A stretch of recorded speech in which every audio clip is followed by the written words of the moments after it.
Welcome to St. Pete Decides 2017 Mayoral Candidate Forum, live from City Council chambers, brought to you by the League of Women Voters.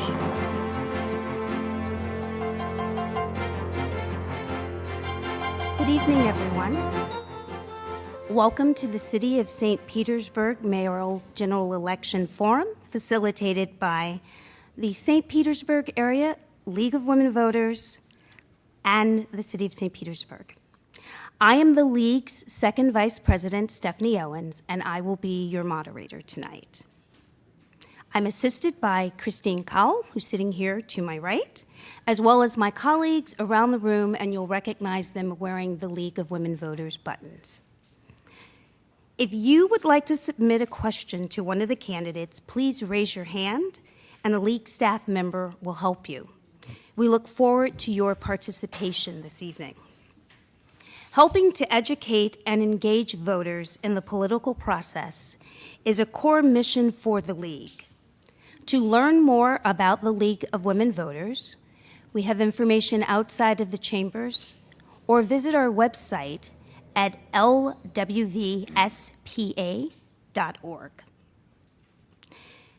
I'd also like to remind you to consider joining us for all of the work that we do. And men, you've been welcome since 1974. Before introducing the mayoral candidates, I'll provide some information and go over the rules and formats for tonight's forum, which everyone has received in advance. St. Petersburg is home to nearly 260,000 residents and is the fifth largest city in Florida. The city operates under a system that combines the strong political leadership of a mayor with the powerful legislative governance of an elected city council.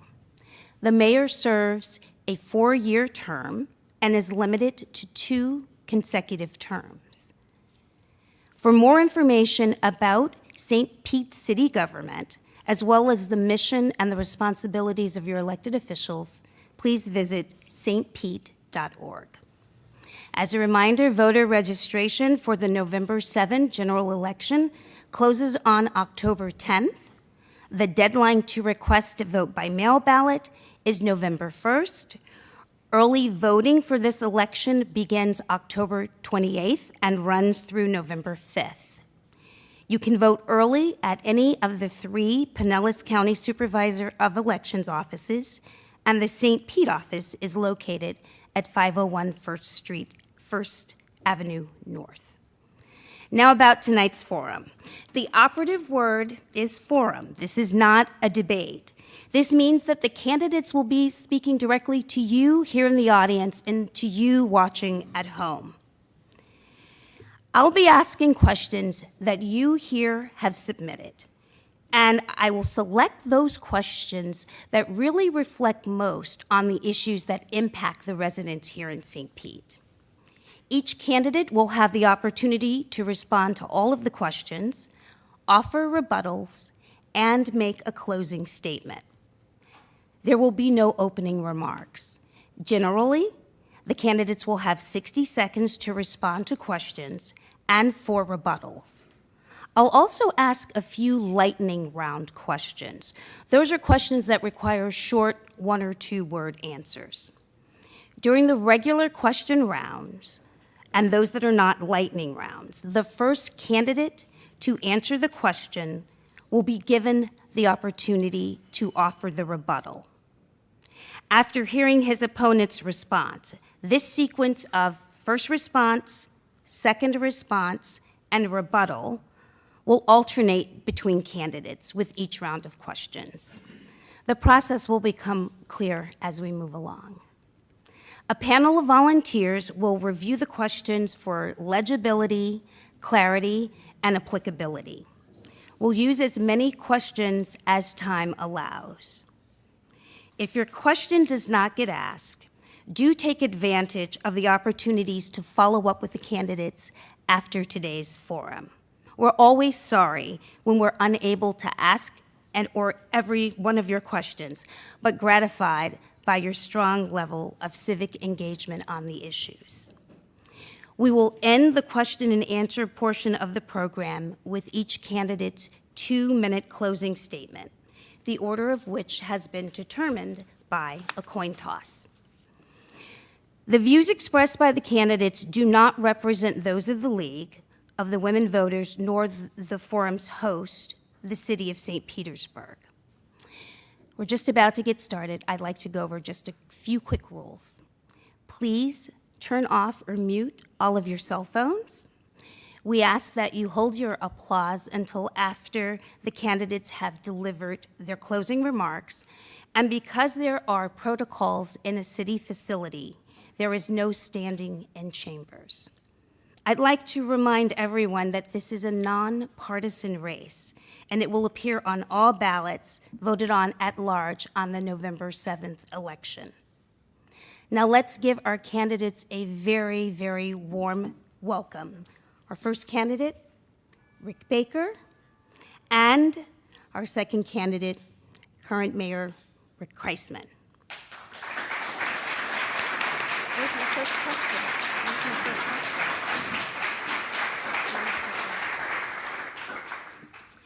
Thank you. My first question is going to go to candidate Baker. And we're going to start off by talking about the city's economy. There are 3 very big issues that are going to happen during the next mayor's tenure. The actions with the pier, the infrastructure issues regarding the water and sewer, and the redevelopment of the trop. So for the next questions that we ask, we'd like to know your opinion and how you are also going to engage the community in your decisions. So the first question is going to be about the pier. Candidate Baker, will you discuss the increasing costs of the new pier in light of the other spending needs of the city? Sure. First, I want to thank the League for having this and all the volunteers that are here. And also, I think it's appropriate for us to express our thoughts and prayers to the people that have been impacted by these hurricanes that I've gone through. And the video, the news from Puerto Rico really makes us realize how blessed our city was during this season. And I think we need to keep them in our thoughts. I believe that the pier was intended, it was promised, that it was going to be able to be, the design of it was going to be decided by the people of St. Petersburg. And when we had a vote of the city and they voted on the designs, we had multiple designs to look at, and they chose the one that was decided by the local architecture team, and then that was rejected. At the end of the day, we picked a pier that most of the community is not happy with what it's looking like, and some of the land issues, the concrete buildings that are being built on the pier are not things that people want. And in my rebuttal, I'll get to the rest of it. Candidate Kreisman. Thank you, and thank you to the League for hosting this event tonight, and for those of you who are here in attendance and watching at home. And I share Mr. Baker's comments about those who've suffered as a result of the hurricane. Let me first say that the pier is in budget, both the pier itself, which had a budget of $46 million. It is in budget for the $46 million. The first phase of the waterfront master plan, which was a plan voted on by the citizens, that's budget is $20 million, and it's in budget. And we have the flexibility of spending an additional 10. That's not new money, it's existing money on enhancements to provide better splash pads and things of that sort. I do want to respond to something that Mr. Baker said about the promise to the people. As an attorney, he should know that state law prevents a decision of who you hire as an architect from being decided by a vote. It can only be considered as a part of the criteria, which we made clear, and it was considered by the group that ultimately made the selection of this design. So if you know as an attorney that you're not going to listen to their vote, then why give them a vote? And to say you consider it and then reject it is not listening to the vote. I'm sorry, it's not considering it either. And to start with the pier budget at $50 million, just because you amend the budget to go to $80 or $85 million doesn't mean you're within budget. You are over budget. And I want to go back to something very important.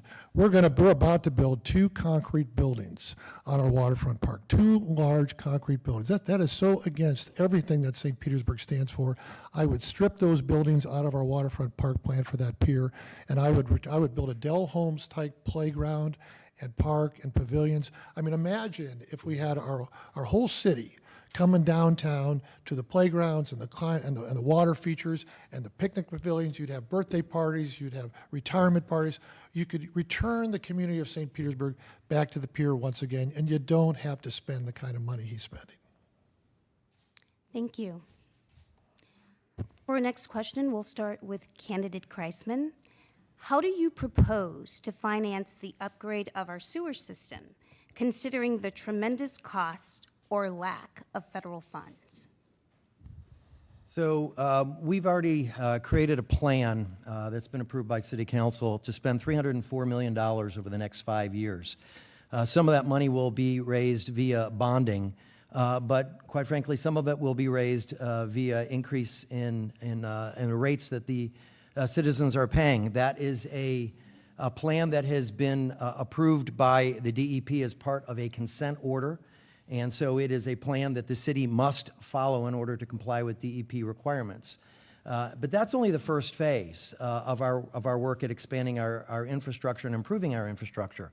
The penny for Pinellas is on the ballot. We want to encourage people to vote in favor of that penny because we're targeting $90 million of the new round of penny to go towards our sewer system so that we can continue the work that we've already done on improving our pipes and our manhole covers. We've already added capacity at our Southwest plant of more than 40 million gallons, and we're going to continue to be able to add with those dollars. You know, in 2015, in April, when the city closed a sewer plant, when we didn't have any place to send the sewage. And 4 months later, we dumped 31 million gallons of sewage into the bay. The Fish and Wildlife Report issued a scathing review of the city's actions here because then they refused to open it again. And later on, between the 2 years, we spent 200 million, we spilled 200 million gallons of sewage into the bay. We should have reopened that plant. I will work with the DEP, and I will work to reopen that plant. When you have an increased population, when you have concerns about sea level rise, the worst thing you can do is take a 25 million gallon capacity sewage plant offline. We need to put it back online. So the Fish and Wildlife Report that Mr. Baker is referring to also states very clearly that the reason we're in the position we're in is because there was more than 20 years of neglect and failure to invest in the infrastructure of our wastewater system. We did have a choice to reopen Albert Whitted. We chose not to do it because our consultants told us it would take 4 years, more than $40 million, and we'd only get 25 million gallons of capacity.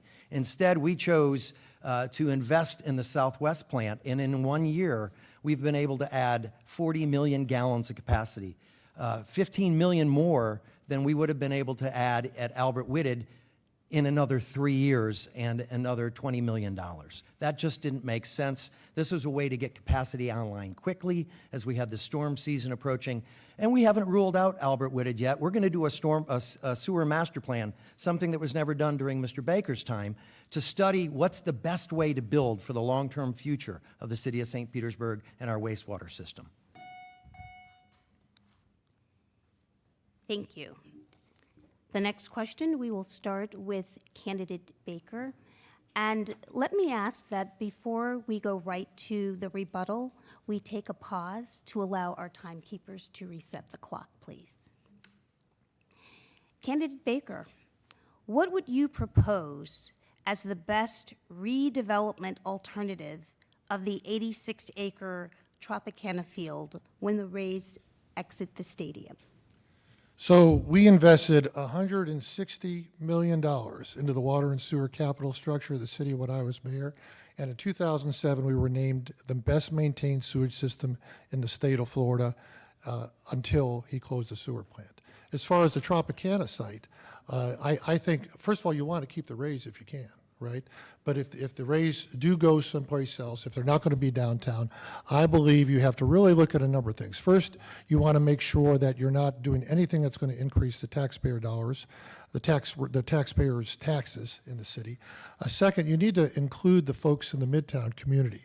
You know, when the gas plant property was redeveloped, it was the folks in the Midtown community that were displaced. So they need to have a seat at the table, and whatever solution is come up with, then they have to be part of that solution, and they have to benefit from that solution as we go forward. So, as far as putting together the overall plan for what the Tropicana site would look like, I would answer it during my rebuttal. Candidate Kreisman.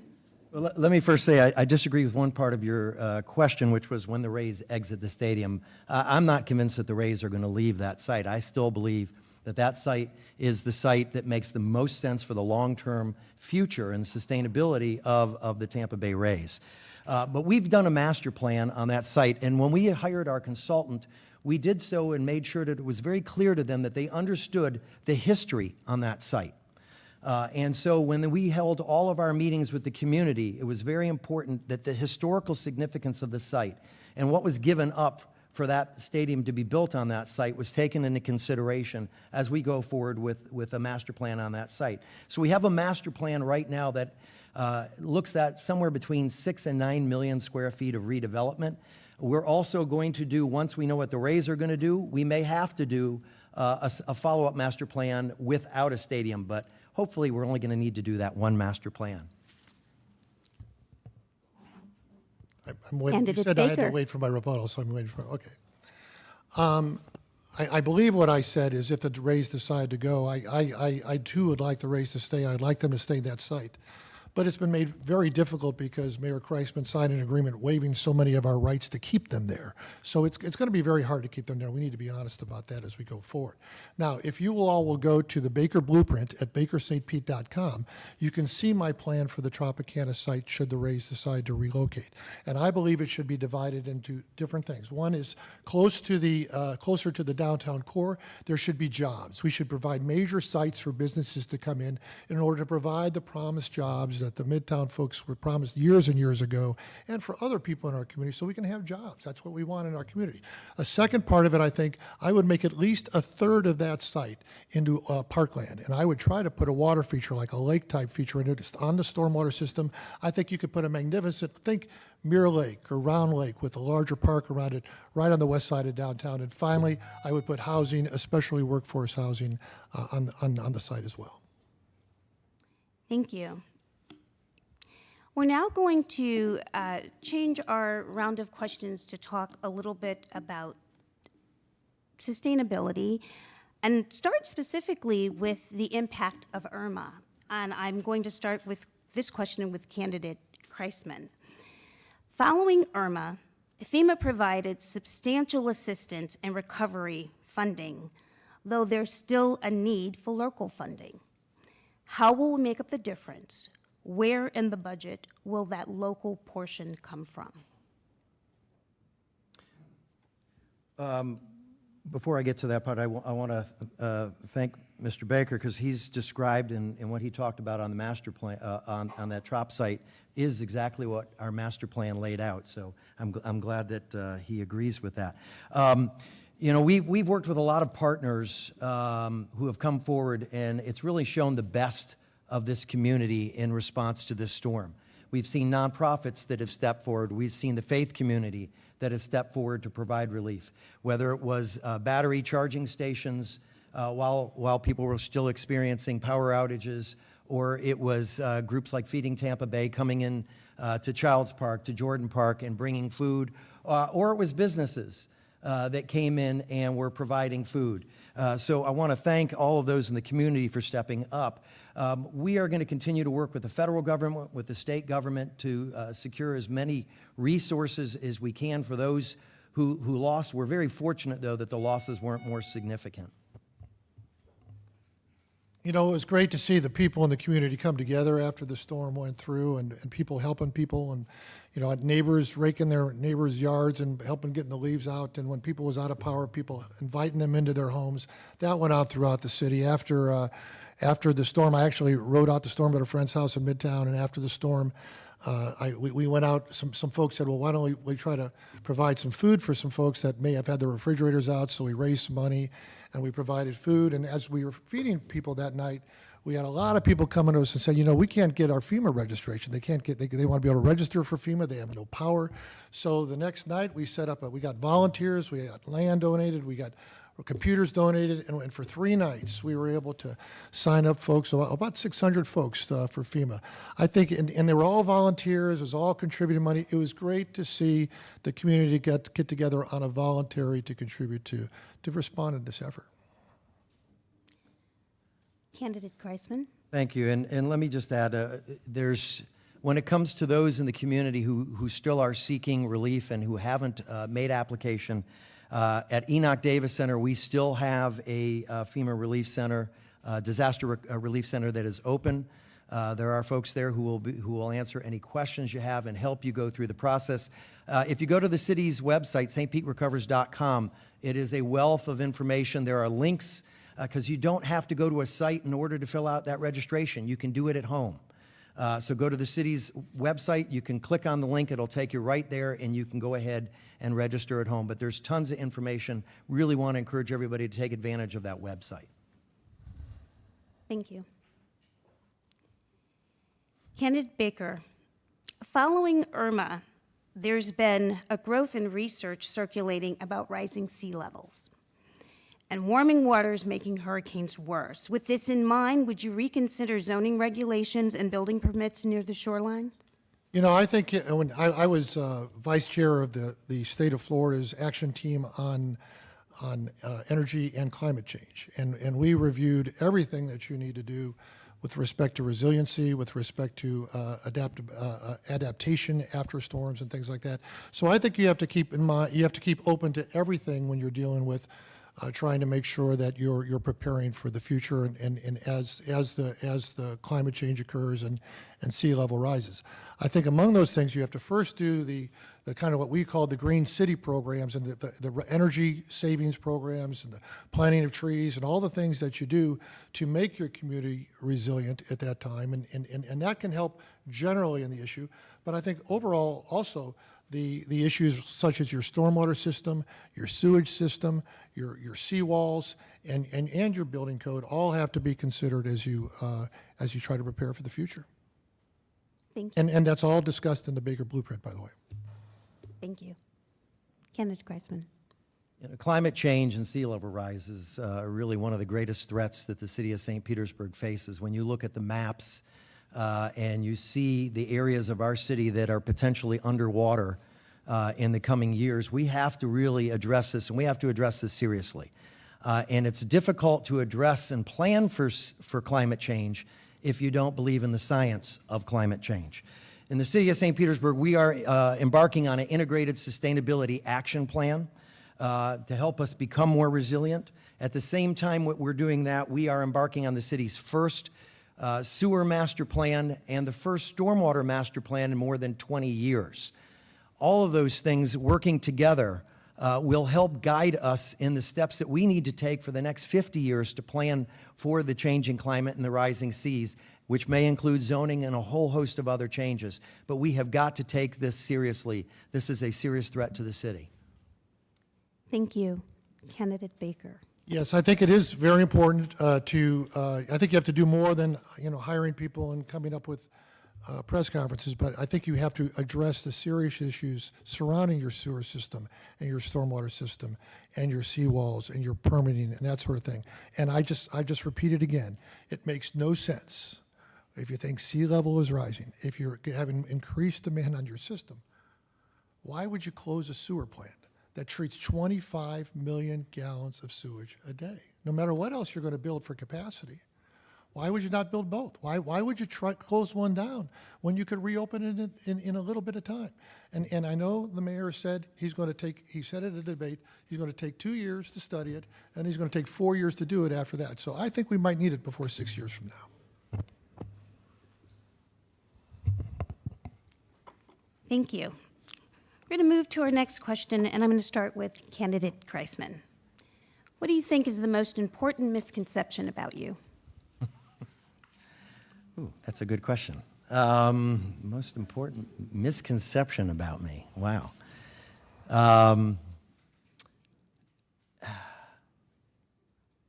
I'd have to say, I think that there are some who say that I insulate myself. I like to think of myself as one of the most open people that I've ever met. I look in the mirror every day and I see just a normal guy that is just trying to do the right thing, trying to treat people with respect, trying to do what I think is right, and making decisions based on that, not based on trying to get reelected or anything else that I think, but just trying to do right by people. And so I think that would probably be what my answer would be. Thank you. Candidate Baker? The greatest misconception about me? Yes. Yeah, I think it's, some people think I'm a good guitar player. I'm a DCG guitar player. I'm not all that good. I like to play, but I'm not that very good, so. Great. I'd like to now go to, I'm sorry, Candidate Kreisman, would you like to offer a rebuttal on? I made an assumption. Actually, he sings better than I do, so I don't want him to bring that up. He plays the guitar better than I do, so I can't rebut that. Thank you. I'd like to just throw in a quick lightning round here since we spent a little bit of time talking about Irma. I'm going to start with you, Candidate Baker. Do you believe in climate science? Yes. Candidate Kreisman? Thank you. Okay. Next question. I'm going to start with Candidate Kreisman. What is your greatest achievement and how will it help you be a great mayor? My greatest achievement. Well, I think my greatest achievement is marrying my wife and raising two incredible kids. It helps me be humble, keeps my ego in check, reminds me every day why I do the job I do, because I look at my son or I look at my daughter, and that's why we do what we do. That's what public service is about. It's for the next generation and the generation after that. And so every day I have that reminder to stay humble, keep my ego in check, and think about the kids, because that's what it's all about. Candidate Baker? Yeah, that was actually my instant response as well. Is my wife and raising my kids. For those that have raised kids, that's a process. And my kids were 4 and 5 when I became mayor, and it made me such a better mayor. I was able to look at the city through their eyes, and so that's why we decided to build a playground within a half-mile walk of every child in the city, because they helped design the playgrounds when we did it. My daughter pushed me into building dog parks. And Mayor Kreisman was on council at the time. We built the first dog parks. I think most of the dog parks that have been built in the city we built during that period of time. We didn't even have a dog, but my daughter would make me bring her to dog parks because she wanted to play with other people's dogs when we did it. So I could, whether it's the skateboard parks or whether even it's the libraries and the reading to kids and going to the schools, having my children around me really helped me see the perspective, because it is. Our kids are our future, and that's what it's all about across the board as far as I'm concerned. Candidate Kreisman, would you like to rebut? Thank you. Next question. We're going to start with Candidate Baker. We have a tough problem in Midtown. How will you support and revitalize the neighborhood while respecting and not displacing longtime residents? Well, I think that is a tough problem. I think we have to first show respect. You know, when we worked on the 22nd Street effort, we made sure we renovated Mercy Hospital and made it a clinic. When we renovated Royal Theater, we did it to make sure that we could become Boys and Girls Club, so it would be true to the original intent of it. And when we did Jordan School and we renovated that, we did it and brought back a Head Start so that it would be back to the original intent of it. I think it's terribly mistaken what's going on with the Manhattan Casino. The community does not support that. I have been in the community. They do not support putting a Cuban restaurant there. First of all, they would want people from this community to be part of that. I think the same is true about the Snow Peak side, bringing a BMW dealership into Midtown. I think we need to respect the folks in Midtown and their desires as we go forward. Thank you. Candidate Kreisman. Yeah, when it comes to Midtown and it comes to all of South St. Pete, and I really don't like just referring to an area is Midtown because that ignores a whole lot of South St. Petersburg. Childs Park is an example of a neighborhood that's not in Midtown that gets ignored. But when you talk about what's happening south of St. Pete, and if we're talking about Midtown specifically here, you have to, what it's important is looking at what's happened there in the past and not recreating that, not creating opportunities for revolving doors, but looking for opportunities for businesses that are going to be sustainable and be there for the long term. Mr. Baker talked about Snow Peak and not honoring Snow Peak. It was during his administration that Snow Peak, which had been there for 50 years, was closed. It was during his administration that Bears, which had been there for 45 years, along with 4 other businesses, were closed by them to build on a piece of property that has been vacant for more than 10 years. We're trying to create jobs on that site so people can get lifted out of poverty. We did, Candidate Baker? I don't want to get my hand slapped again. We did remove some buildings and we put a Job Corps site there so that people could get job training and be able to get jobs and enjoy the dream. You know, part of what we're trying to do here is provide folks with the opportunity as well, right? So you do that by bringing in education and job training. So a St. Pete College comes into Midtown, a Job Corps comes, a Head Start program comes. We raise enough money for 1,000 college scholarships for children in free and reduced. And by the way, if you go to the blueprint, the Baker Blueprint at bakerstp.com, you will see we're going to commit to do another 1,000 scholarships for kids and do an apprenticeship program for folks in the community as well. So that, you know, what people want, they want to be able to support themselves, but they have to have access to the job training and to the education so that they can support themselves. And that's what we've always been committed to, and I am going to be double committed to it going forward. Let's continue to talk about jobs. Candidate Kreisman, what are some actions and initiatives that you will pursue to attract higher wage positions into the city? Well, first, let me, there was a comment just made about creating and lifting people up. I think the Times did a story on the Midtown area and noted that the poverty rate there hadn't been any change in that community for more than 20 years, and that was during Mr. Baker's time. The recent census for the last 2 years shows that poverty is finally starting to go down, and today it's at its lowest level ever, and that's because we're investing in people, not just in places or in appearance. As far as higher wages, we've partnered with the Chamber of Commerce on a number of initiatives, from the Grow Smarter strategy to creating an EDC, which helps us be competitive not just with our friends across the Bay, but around the country, with a innovation district. All of those things are aimed at helping to create jobs in a higher sector that pay higher wages. You know, I'm in Midtown, I'm in Childs Park, I'm in the community a lot, and I know that Mayor Kreisman keeps saying that everybody's out of poverty now and everything's great because he's been mayor for 4 years, but the people in that community are not feeling it. That's what I'm going to say. They're just not feeling it, that community. We will work to, there are a number of things you do to, first of all, you have to proactively go after new business, which we did. That's why Draper Labs came here. That's why SRI came here. That's why Valpak came to St. Petersburg. You go after that's why Duke consolidated their headquarters downtown. You go after the business. You then have to work with the businesses that are here. That's why Raymond James expanded. That's why other businesses expanded. You have to go, and 80% of the new jobs in our city next year will come from existing employers. You have to work with them. And one of the things you don't do is you don't have a building department that is so dysfunctional that it's chasing business out of our community. If you go to the Baker Plan, if you go to Baker Blueprint, bakerstp.com, you will see that we have a plan to fix the building department as well as drive the city forward and get more jobs. Candidate Kreisman.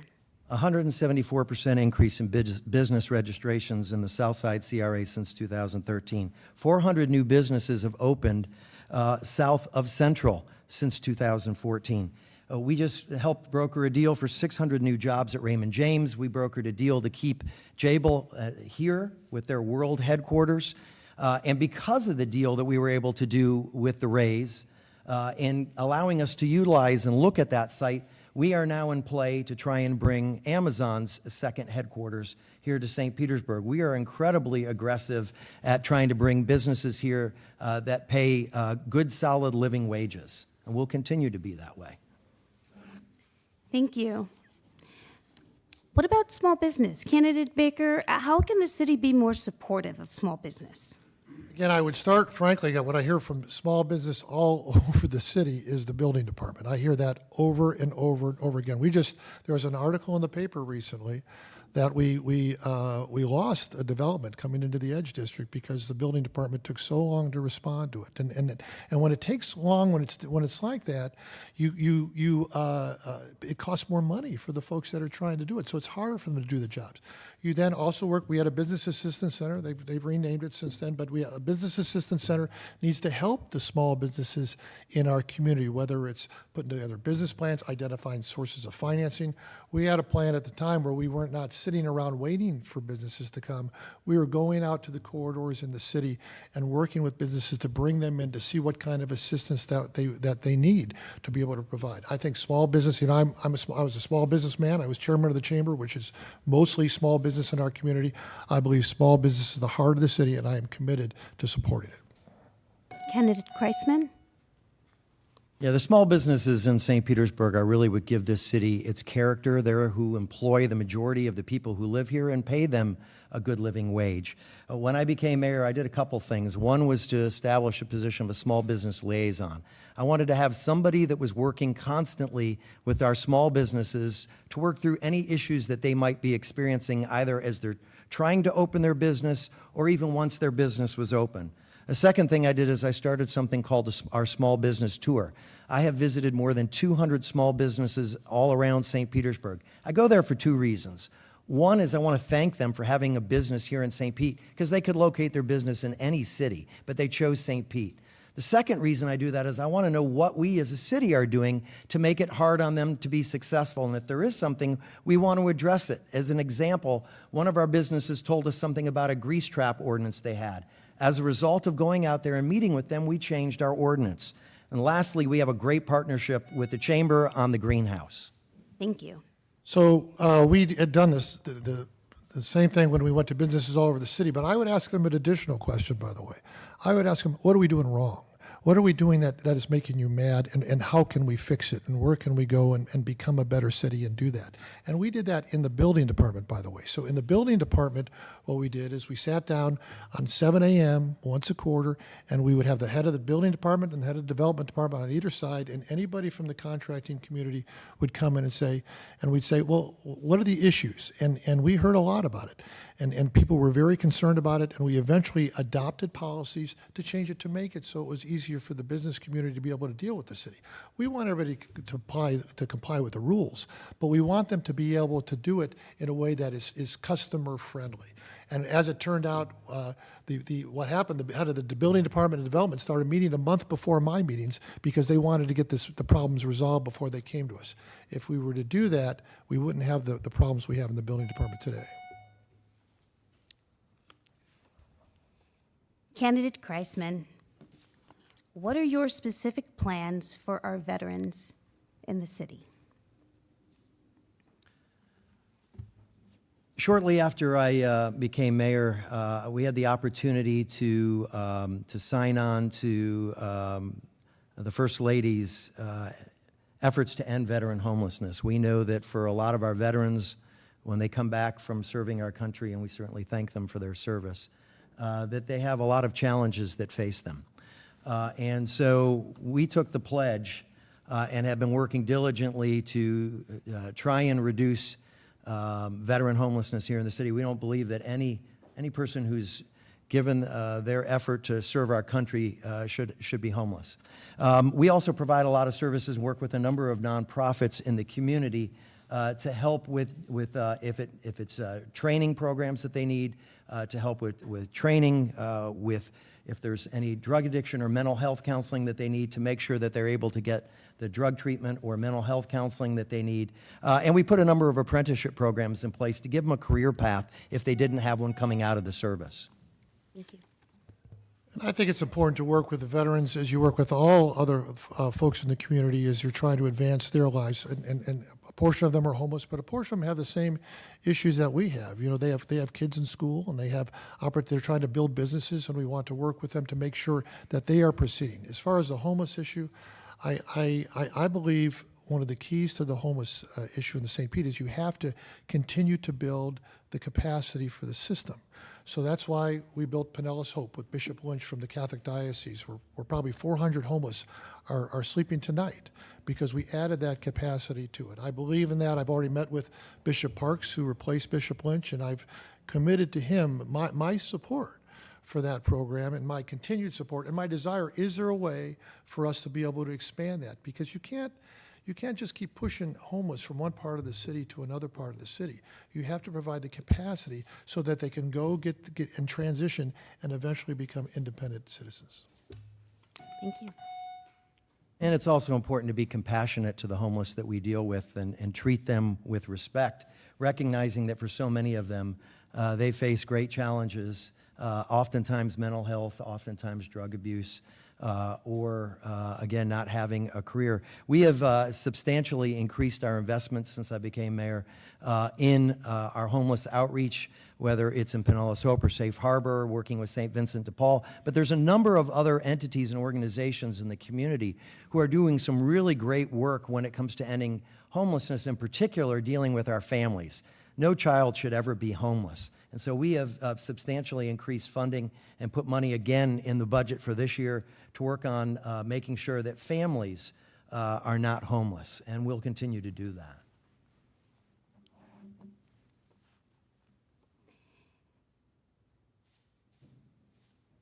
I want to start now with candidate Baker.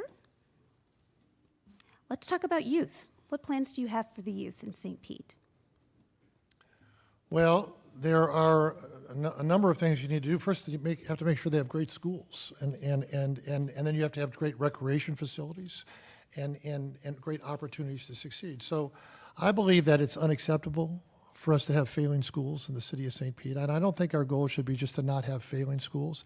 I think our goal should be to have excellent schools across the board. And what I will do as mayor is to do what I've done before, but do it in an increased and strong way. And that's to become full partners with the school system. So when you raise 1,000 scholarships for kids in free and reduced lunch programs, you're impacting your life. 93% of those kids graduated from high school. And I'm going to tell you that when we're going to do another 1,000 and do that. We had incentive programs for principals and incentive programs for teachers to make sure that we can keep the great principals and teachers that we have in our school system. We brought corporate partners in. So we had business partners. We had 100 business partners. I want to bring more business partners back in. Candidate Kreisman. Yeah, I spoke about the importance and why I have this job, why I want this job of trying to do things to make a difference for the kids in this community. And so we've invested pretty substantially in the kids in this community. In addition to increasing funding, which was cut towards the end of Mr. Baker's term in office for summer youth programs and youth jobs, we've created the Men in the Making program, the Not My Sons program, the Cohort of Champions program, the Not My Brothers the My Brothers and Sisters Keeper program. So we are investing substantially in trying to lift our kids up. We have a record number of city employees who are participating in mentoring right now. We have a partnership with the Pinellas Education Foundation and the school system in St. Pete's Promise, and we are on track to actually give out more scholarships in my 4 years than Mr. Baker was able to do, and that's because of the generosity of the employees of St. Petersburg City Hall. So I think it is. Candidate Baker. So I think it's important to focus on the public schools, and we will do that. And we went our schools during my prior terms went from having 0 A elementary schools to 16 out of 27 A elementary schools when we left. We increased the A and B schools by 260% during that period of time. They have gone downhill since then, and they have not recovered under Mayor Kreisman. Beyond that, I think what we want to do is put an apprenticeship program together. And I've been working with the Association of Builders and Contractors. They've got one. They've got one over in Tampa right now, where they will take somebody with a GED or with a high school degree. And you know, all these kids, they want a job. They want to be able to support themselves. So what they do is they give them a job as an electrician, as a plumber, as a whatever, and they give them a job so they're paid. They have a job working, and then at night they pay for them to go through job training and get a certification so that at the end of 4 years they got a really great career moving forward. That's what the folks will want. They do 600 in Tampa, 0 here. Thank I'm you. gonna bring it here. Thank you. Candidate Kreisman, let's talk about affordable housing.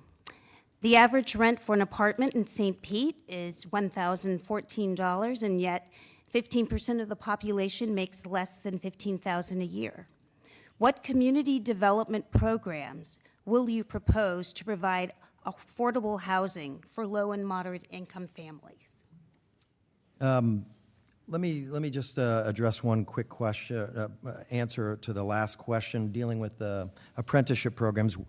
Our city council passed an ordinance which we helped draft that requires every company that does business with the city of St. Petersburg to hire on construction projects to have apprentices, a percentage of apprentices on staff. So apprenticeship programs are incredibly important, but it also requires those who may have made a mistake in their life and are hard to hire to also be hired. As far as affordable housing goes, it's a significant issue here in the city of St. Petersburg. We recognize that. We have aggressively gone after homes that were blighted. When I took office, there were more than 800 throughout the city. There are now less than 300. Those homes have either been remodeled and put back on the market as affordable, or they've been torn down and rebuilt by our nonprofits in the community and are affordable. And I know I'm running out of time, so I'll answer with the remainder of my time. Thank you. I think it's great to put an ordinance in place and require apprentices at building contractors so that but if you don't train any apprentices here with St. Pete kids, then all you're going to do is take those 600 kids being trained in Tampa and bring them over here for our jobs. I would rather train the kids here in St. Pete in an apprenticeship program so they can get jobs. And maybe they could even go work in Tampa or in Clearwater or in Sarasota or right here in St. Pete. I think that's what I would do. As far as affordable housing, I think in the limited time we have a lot of vacant lots in the city, and we're selling them to places like Habitat for Humanities. You know, if we can spend $85 million on a police station, I think we can give Habitat for Humanity a vacant lot so that they can put houses on that lot, and I would do that with virtually every vacant lot that the city has, whether Habitat for Humanity or another one of the great providers that are going to put people into affordable housing right in their community. They do a great job. They provide people with an opportunity, with hope, and a home. I think that's what it's all about, and I would give them the land. Candidate Kreisman. So we have home buyer assistance programs that offer 0% interest loans. We have home repair and rehab programs that offer 0% interest loans. We have a rental rehab program. We put in more than $300,000 into that program, a rebates for rehab program, because we know part of the challenge that a lot of people have isn't just in buying a house, but when they have a problem with that house that comes up, being able to pay for the repairs so they don't have to move out of that house.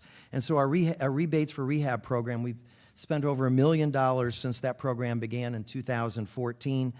The N team will go out, and we've done over 350 homes through the N team. There's also federal dollars that are available through SHIP. So we've got a number of programs, but we know that that's not going to be enough. So we have to continue to work with the developers in not only doing affordable houses for the lower income, but also creating that middle income and workforce housing so that our teachers, our firefighters, our police officers can afford to live here in the city. Thank you. Why don't we do a couple of quick lightning round questions? These are just the yes or no's. Candidate Baker, I will start with you. If elected, would you retain Holloway as the police chief? I'll make all hiring decisions after I take office. Yes. Next question, and we will start with candidate Kreisman. Should St. Petersburg be a sanctuary city? We can't be. Would you like us to be if we could be? I support the values of a sanctuary city, yes. Thank you. No. like to talk a little bit more about policing, and I will start with candidate Baker. How can we foster the perception by all groups in the community that the police are fair, just, helpful, and friendly? You know, being a police officer is the toughest job in the city. It's you go out every day and you're dealing with very tough situations all the time. You're assigned with a very difficult job of protecting the people in this community. And I've been there. I've literally been in the operating room after officers have been shot. It's a very sobering thing to understand the importance and the risk that our police officers go through. With that important job, they have the ability to take away people's liberty. And so with that has got to come accountability.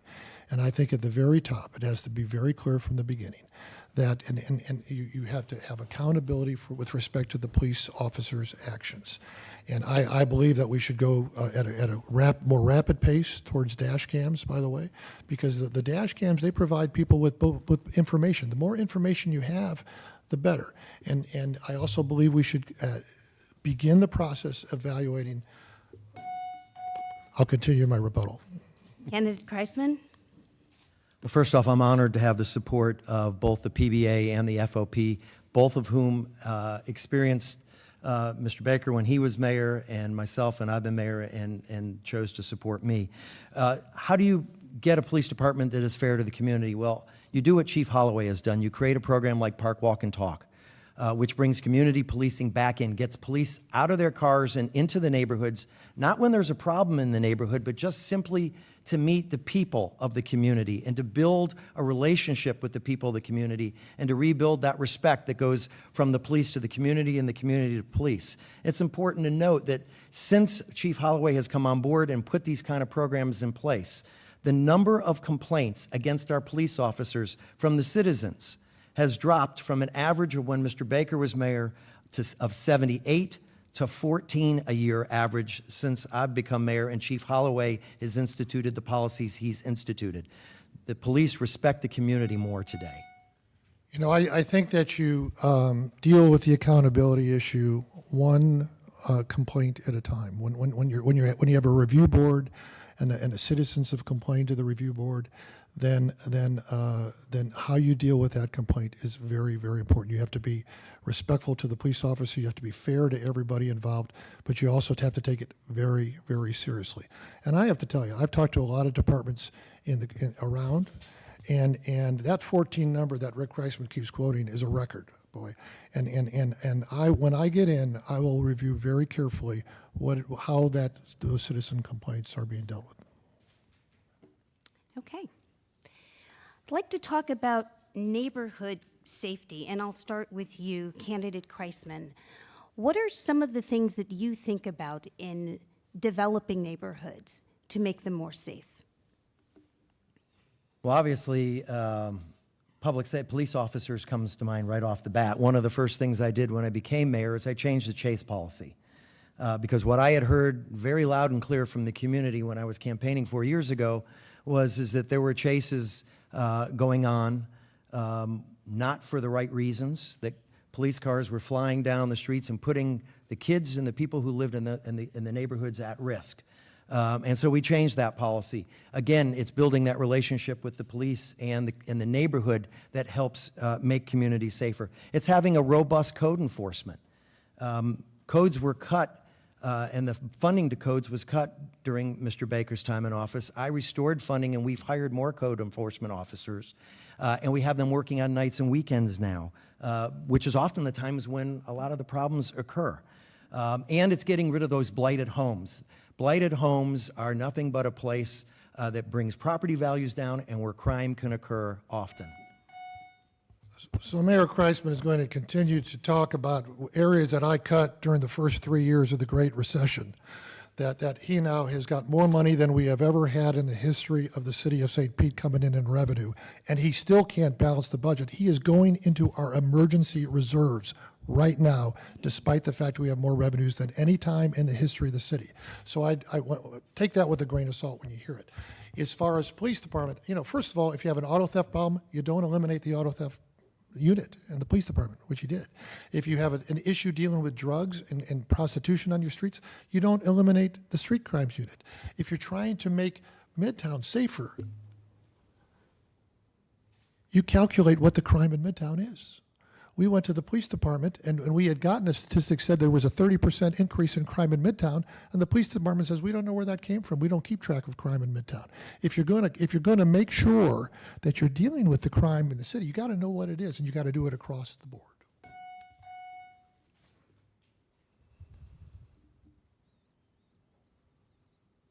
Candidate Kreisman? Do I have rebuttal on this one? Am I off schedule? Yes, I thought it's his you did. turn. It's his turn. It's my turn? Okay, thank you. Well, as far as the budget goes, we've been investing in reserves every year. If we go and have to dip into reserves for this year, it will be because of Hurricane Irma and the losses that have been sustained by the city in overtime. Fiscal Times rated St. Petersburg as the best fiscally managed city in the state of Florida. Wallet Hub has rated us the best run city in the state of Florida 2 years running.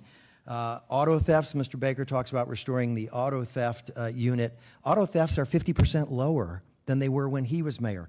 Crime is 29% lower than it was when he was mayor. Overall, violent crime is 26% down.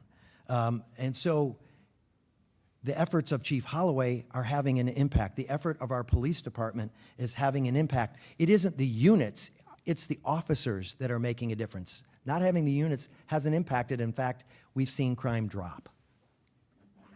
Thank you. Candidate Baker, the St. Pete Pride Parade whoa, I'm going to start this one over.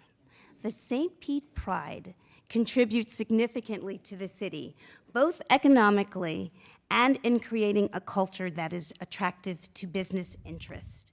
How will you support Pride and the St. Pete LGBTQ community?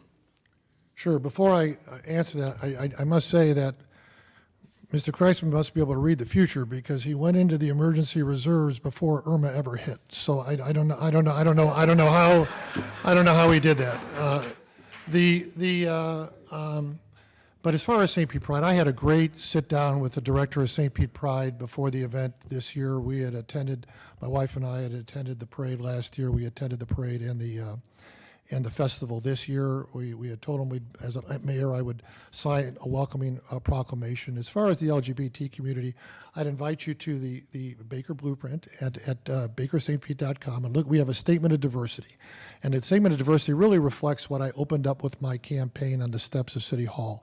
And that's that everybody in this community has to be part of it. If you're going to build a seamless city, you can't build it with 80% or 70% or 95%. You want everybody involved, and that includes the LGBT community. And I've always worked with the LGBT community. I will continue to do that going forward. Candidate Kreisman? In 2005, I was on city council when Pride came, and because then Mayor Baker wouldn't sign the proclamation recognizing Pride Month, I did. I did every year that I was on council. I also participated in the parade every year. I'm the first mayor of the city, a city that's supposed to represent everyone, and if it's truly welcoming to everyone, represents everyone. I was the first mayor to walk in the Pride Parade, and the first mayor to put the flag up over, the Pride flag over City Hall, along with the Carter G. Woodson flag recognizing African American History Month. If you're going to be the mayor for the entire city, you have to be the mayor for the entire city. That's what makes this city so special. It's the fact that St. Pete welcomes everybody, that we don't treat one group differently than another group. We treat everyone the same. And that's why people want to live here, and that's why they're coming here to St. Petersburg, because of our diversity. And I think it's important that when you're going to support the community, and I agree with what he said, we have to support the entire community. Part of that is making sure people have access to the positions of power in the city. And so when I was mayor, I appointed the first gay member of a cabinet in the history of our city.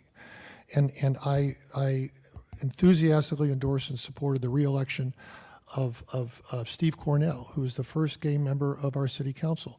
And while I was doing that, Rick Kreisman was actively working to defeat him for election because Steve would not go along with Rick Kreisman's plan to give the raise away. And so the things he's talking about are good, and I've expressed what I will do going forward. But it's also important to make sure you're supporting people when they really need to be supported. Thank you. I'd like to thank you both for answering the questions this evening, and now I'd like to move to the closing statements, and we will start with candidate Baker. Wow, it's so soon. Well, I want to thank the league again, and thank you for the opportunity to talk about my favorite subject, the city of St. Pete, a city that I love, a city that I've been here for decades and have worked my entire adult career to try to advance. You know, a lot of people ask me, why did I decide to run for mayor again? I was mayor before. I did it for almost 9 years. We had a great run. Why do it again? And I tell folks, you know, there are two reasons for it. One is I'm very concerned about the direction. I just have to be honest about that, of our sewage system, of the incredible overspending going on at City Hall right now, of the backward slide in the Midtown community, of our failing schools. I'm very concerned about that. But that's not the only reason I'm going. It's because I'm not talking about just where we've been. I want to talk about where we can be as a city. I think we can become the greatest city, the best city in America, if we pull together and work. And if you go to BakerStPete.com, the Baker Blueprint, I invite you to read it. I'm serious about that. And I invite you to comment on it and blog. Not the professional bloggers I get from Mr. Kreisman's campaign, but everybody else. Come in and blog and tell us what you think about the plan, because we talk about how to make our city safer in the future for everybody in this community. That's the number one job of a city, make it safer. We talk about how we're going to change our schools from being failing schools to become the best schools in America. And I think we can do that. I really think we can do that. I'm talking about how to keep our economy going, how to embrace the businesses in our community, provide jobs for folks in our community, provide training for folks in our community for jobs. I want to work the arts community to embrace that and move that forward as well, make our neighborhoods better. I want to build a playground within a half-mile walk of every child in the city. I want to build more dog parks and skateboard parks, and I want to improve the quality of life, more bike paths. You know, we started the city trails. We can do much more. We became a top 10 bike city. I want to become a number 1 bike city, but we can only do it if we all pull together, and I'm asking you to be part of it. And I want you to know something very seriously. I am all in for St. Pete. Thank I you. hope you'll be with me. Thank you very much. Candidate Kreisman. Thank you, and thank you to League of Women Voters again. Thank you to the audience for being here and for the audience at home that are watching this. This is an important election. Elected officials and those running always talk about how it's an important election, but it truly is. And you have two very different candidates that are running with very different philosophies of what they think is going to move the city forward. And to me, that's what it's about. That's what my campaign has been about from day one. It hasn't changed. It's been about talking about the future of St. Petersburg and what kind of city do we want St. Petersburg to be? Do we want to be an open, welcoming community, or do we want to be a community that turns backwards in the way we think? It's focusing on issues that are important to the city of St. Petersburg and that are going to have an impact on what kind of city we are. Issues like climate change. We've talked a little bit about it here tonight, and it's important to continue to talk about climate change because it will impact the city and what kind of city we become and how we develop going forward in all areas, and whether we truly can be sustainable and be prepared for the storms that are going to continue coming, like Irma and like Jose and Maria. It's dealing with public safety, and is there a commitment to continuing to reduce the crime rates, a commitment to keeping a police chief who has worked hard to help reduce the crime rate and change the whole dynamic of the police department's relationship with the community. It's about focusing on economic development and creating jobs and lifting people, not just in one area of the city, but all over the city, out of poverty. Something that we're finally starting to see happen because we are investing in people and not just places and buildings and appearances. And that's why you see economic development heading west on Central Avenue and heading south on 34th Street and on 22nd Street and on 4th Street. Those are the things that we have to focus on in the future, and the voters, you voters, have a choice as to who you think is going to be able to best lead us. I would love to have your support, and I thank you for watching tonight. I'd like to close by thanking candidates Baker and Kreisman for being here tonight and for sharing your views. Thank you all for joining us here in the chambers and those on television. Let's help make democracy work by having everyone play an active role in government. I'd like to wish you all a happy National Voter Registration Day. So if you have not registered to vote, please make that happen, and don't forget the election on November 7th. I encourage everyone to give our candidates a round of applause.